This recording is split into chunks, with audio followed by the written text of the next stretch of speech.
Hi guys, Pete the Wargamer here, back with another painting tutorial. In this video we'll be focusing on the British Union Brigade Cavalry from Wargames Black Powder range.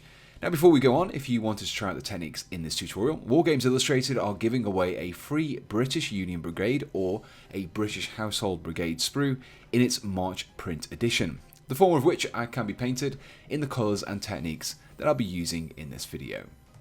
Before we start painting, we first of all need to apply a primer so that the later layers of paint adhere to the miniature's surface. It doesn't matter too much which colour you go for, but I've opted to use a grey airbrush primer to help paint those various mid-tones of the miniature, but a regular aerosol primer could work just as well. When painting miniatures, I like to begin by painting all of the base coats first. With each of these base coats, I also like to mix my paint with some water into roughly equal quantities. This will make the paint easy to work with, allowing it to flow more easily and giving us the option to apply several layers. The first base coat that I'm applying here is over the horse, and as I'm looking to create a light grey scheme here, I'm using some stone golem. After applying the first layer, you can allow it to dry thoroughly before adding a second over the top. This layering technique will ensure a good paint coverage without potentially obscuring details by applying the paint too thickly, and it's something that I'll be repeating across all of my base coats. Using the same thinning and layering technique as before, I'll next be tackling all of the black areas of the model using the very dark grey of Necromancer Cloak. By not using a pure black here, we can benefit from shading provided by black washes later on. The areas that I'll be focusing on here are the boots, reins, bare skin and bag. To paint the trousers, I'll be using the lighter grey of Uniform Grey. You'll notice here that I've kept the rider separate from the horse in order to make painting areas like this much easier. I find that drilling a small hole into the underside of the rider and then applying a small length of 1mm thick wire with some super glue makes for an excellent miniature holder. For the jacket, as well as the fabric rolls attached to the saddle, I've opted to use the deep red of Dragon Red. By painting the uniform in the order that it will be equipped on a real person, you'll find that you're less likely to spill over onto areas that you've already painted because you're trying to reach those harder to access areas. For the gold trim around the collar and epaulets, I've chosen to use the orangey yellow of Phoenix Flames. To paint the water bottle and the collar, apply a layer of Griffon Blue. When tackling the collar, be careful not to overspill onto the red jacket. However, if you do make a mistake, you can reapply the original paint. The next paint will be focused on the brown leather and wooden areas such as the saddle, water bottle strap and the stock of the carbine. For all of these areas, I'll be using the dark reddish brown of Dirt Spatter.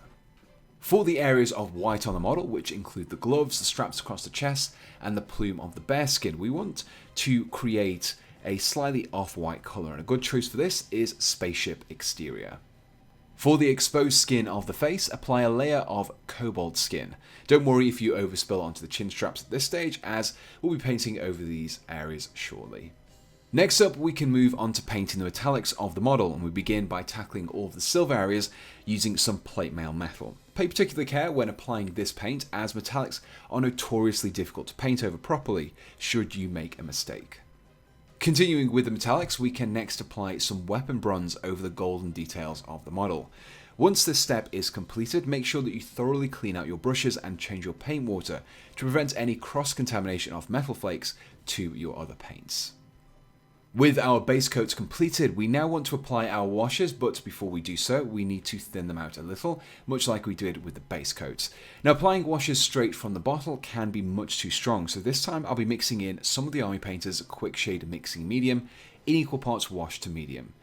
Now, this medium works by reducing the amount of pigment in the ink without changing its consistency. I find that this results in a much smoother and more subtle result than mixing it in with water. However, if you don't have access to this medium, you could instead use a distilled water.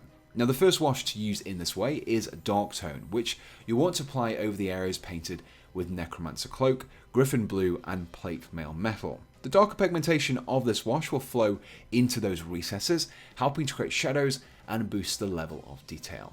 Now, I will also be applying this wash over the lighter areas such as the horse's body, the gloves, the plume and the straps, but I'll instead be using a 3:1 ratio of medium to wash in order to further reduce its strength and not to overpower these lighter coloured areas either. For the jacket, we can create some shading whilst following those same steps as before, and also maintain the intensity of colour in the red by using the wash of red tone. Now be careful when applying this particular wash so close to the white areas of the model, as you may overspill and create areas of pink instead. Next, we'll be using the darker brown of strong tone to wash over the brown parts of the model, which include the carbine and all of those leather straps. The final wash will be applied to the skin and is aptly named Flesh Wash. This will flow into those recesses of the face, helping to boost the facial detailing. Now that we've completed the washes, we can begin working on the highlights, and these will help to emphasize some of the details on the model. Now, highlighting involves lightly dragging the tip of a thin brush loaded with just a small amount of paint along the raised edges of a model. Now, this method will create a small line of lighter paint along those raised areas, helping to improve both depth and definition. We will be highlighting the model in the same order that we base coated, therefore we'll be starting off with some Spaceship Exterior over the areas that we base coated with Stone Golem. I would recommend thinning down your paint with just a little water here, not quite as much as you did with the base coats, but just a little bit, as this will make the paint flow much smoother than if you used it straight from the bottle, and therefore easier to control. Over the areas that were painted with Necromancer Cloak, we'll be using the paint Dungeon Grey. For the grey trousers, we next need to highlight the folds of the cloth using the slightly lighter Stone Golem. For the jacket, we can maintain that bright red colour with a thin edge highlight of pure red. To give the blue areas like the collar and the water bottle a little more definition, I'll be using some Crystal Blue. For the areas that we painted with yellow, we want to give their edges a very fine highlight of moon dust. Over the wooden and brown leather parts of the model, we can maintain the reddish brown colour by using the lighter fur brown. Over the areas that were base coated with Spaceship Exterior, we can pick out the edges using some matte white. For the more prominent facial features such as the nose, cheeks and lips, apply some thin lines of corpse pale to really enhance how detailed the face looks. Next, we can start to highlight the metallic areas, and this works with the exact same method as before, albeit with metallic paints. Now for the silver areas, use some of the brighter paint, shining silver, to pick out those edges. Before finishing off the highlights by using some greedy gold over the top of parts of the miniature that were painted with weapon bronze.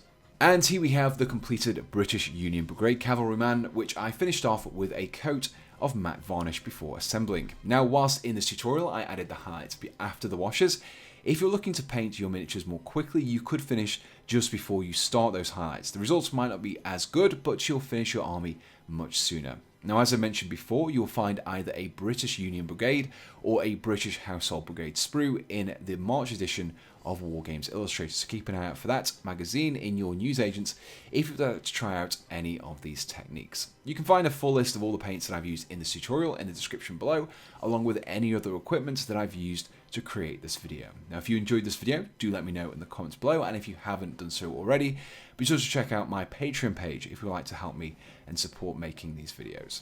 If you have any questions or just like to chat with others who enjoy my channel, I set up a Discord server which you can find a link to in the description. And so the only thing left to say is, thanks for watching and goodbye.